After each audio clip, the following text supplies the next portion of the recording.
আমার জন্মদিনের ৩ নম্বর এপিসোডে ও রাতের সেলিব্রেশনে সবাইকে স্বাগত। আমার জন্মদিন সেলিব্রেশনটা সেই পুরোনো দিনের মতনই হয়। এখনকার জন্মদিন সেলিব্রেশন তো নয় কোনো ক্যাফেটেরিয়া নয় কোনো রেস্টুরেন্টে সেলিব্রেট হয়, কিন্তু আমার জন্মদিনে সকাল থেকে তোড়জোড় শুরু হয়ে যায়। মা করে বন্ধুদের জন্য রান্না, আর কেক কাটা তো হয়, কিন্তু সবটাই বাড়িতে। আর ২ বছর ধরে আমার জন্মদিনের রান্না বান্নাটা একটু আলাদাভাবে হচ্ছে, কারণ আমার বন্ধু আমার জন্য রান্না করে দিচ্ছে ২ বছর ধরে। আর দেখো এদিকে দুখানা গেঞ্জি কিনে নিয়ে এসছে আমার জন্য, একটা পল্লব নিয়ে এসছে আর একটা কৌশিকরা নিয়ে এসছে।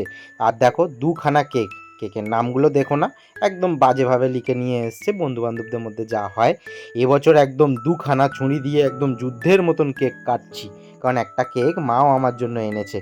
তো চলো সবাইকে একটু কেক খাইয়ে দিই। তোমার মতামতটা জানিও যে জন্মদিন সেলিব্রেশন বন্ধু বান্ধব পরিবারের সাথে বাড়িতে সেলিব্রেট করতে ভালো লাগে না কোনো রেস্টুরেন্টে গিয়ে ভালো লাগে, আর সবাইকে কলা পাতায় পরিবেশন করাটা কেমন লাগলো অবশ্যই জানিও। টাটা।